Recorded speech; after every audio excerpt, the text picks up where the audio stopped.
मुग्धा और उसकी सास के बीच पूरा समय सास के किसी ना किसी काम को लेकर मतभेद चलते ही रहते हैं। बहू, ओ बहू, जरा चाय बना दे। मुग्धा चाय लेकर आती है। ये लीजिए, और कुछ चाहिए?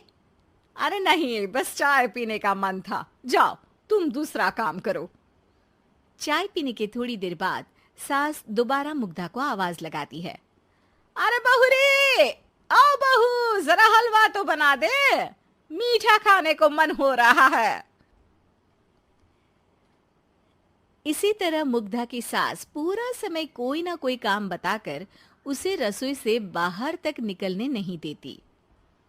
कभी चाय, कभी हलवा, कभी पानी तो कभी दूध, हर समय खाने को चाहिए और उसके लिए अपने हाथ पर बिल्कुल नहीं हिलाने। परेशान किया हुआ है इन्होंने।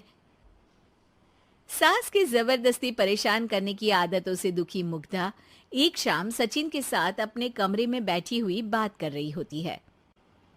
सुनो जी, मम्मी जी की ये जानबूझकर मुझे परेशान करने की फरमाइशों से मैं बहुत फ्रस्ट्रेट हो चुकी हूँ। पूरे दिन में एक सेकंड का आराम नहीं मिलता। रसोई से बाहर कदम रखती नहीं कि बहू ये बना दे, बहू री वो बना दे। अरे इनकी फरमाइशें चलती ही रहती है। अरे मुग्धा, माँ खाने की शौकीन है, पर उम्र हो चली है, खुद खाना नहीं बना सकती, इसलिए तुमसे बोलती है। अरे तो शौक भी उम्र देख कर रखने चाहिए ना। समझ में नहीं आता, हर समय फेविकॉल का जोड़ लगाए सोफे से चिपके बैठी रहती है। इतना सब डाइजेस्ट कैसे हो जाता है उन्हें? अरे तुम मेरी माँ से इतनी नफरत कैसे कर सकती हो? मैं उसे नफरत नहीं करती जी, बस परेशान हूँ। जहां मुग्धा अपने पति से ये सब बोल रही होती है, वहीं उसकी सास भी कमरे के बाहर दरवाजे से कान लगाए सारी बातें सुन रही होती है और अगली दोपहर रसोई में मुग्धा के पास जाती है। बहू, आज ना मेरा कुछ मसालेदार खाने का मन है। तो चाय बना दूं? मुझे बहुत पसंद है। अरे ना, ऐसा कर लिट्टी चोखा बना ले। और हाँ, जितना मसाला बातों में मिलाकर पति को सुनाती हो ना, सब्जी में भी वैसे ही डाला करो, खाना स्वादिष्ट बनेगा। सास की बात सुनकर मुग्धा हैरान रह जाती है। मतलब अब पूरा समय मुझ पर हुक्म चलाने के साथ बंद कमरे में हुई पति पत्नी की बीच की बातें भी सुनती है? अरे बात जब मेरी थी तो सुनने में क्या दिक्कत है? ये कहकर सास वहां से चली जाती है। अरे अब तो हद पार हो गई, इस तरह से तो ये मेरा जीना मुश्किल कर देंगी।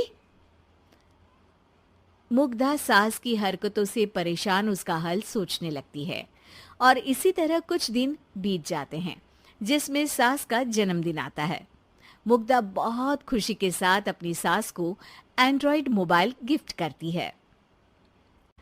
मम्मी, आपको सबसे बात करने के लिए बहुत दिक्कत होती है ना?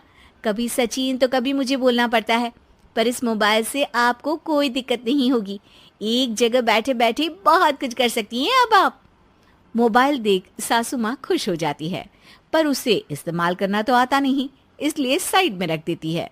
जिसे देख मुग्धा घर का सारा काम छोड़ मोबाइल सेट कर सास को इस्तेमाल करना सिखाने लगती है, जिसके बाद अब सास पूरा समय मोबाइल में ही लगी रहती है।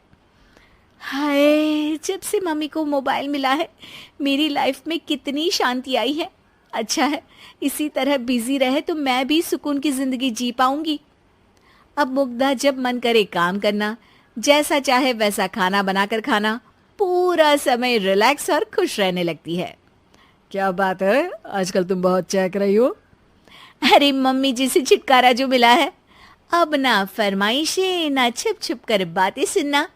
अच्छा, तो मोबाइल गिफ्ट करने की ये स्कीम थी। इसी तरह दिन बीतते हैं और अब मोबाइल पर लगी सास फरमाइशों की जगह सवालों के लिए बहू को आवाजें लगाना शुरू कर देती है। अरे बहू सुन तो, देख जरा किसी का फोन क्यों नहीं मिल रहा? रिचार्ज खत्म हो गया है, पर अभी 4 दिन पहले ही तो मैंने किया था, इतनी जल्दी कैसे खत्म हो गया? अरे मैंने कल तेरी कनाडा वाली मौसी सास से 3 घंटे बात की थी ना। क्या? इतना महंगा तो मोबाइल भी नहीं आया जितना महंगा इसका रिचार्ज पड़ रहा है।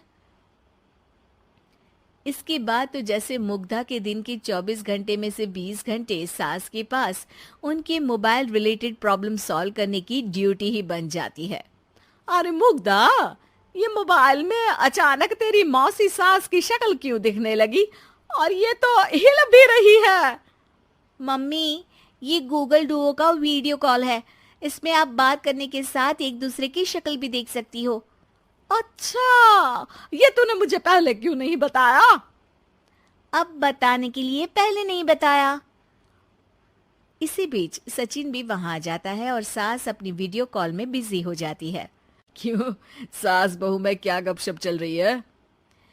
इसे गपशप नहीं, दिमाग का दही होना बोलते हैं। पर तुम तो मम्मी को मोबाइल देकर बहुत खुश थी, फिर क्या हुआ?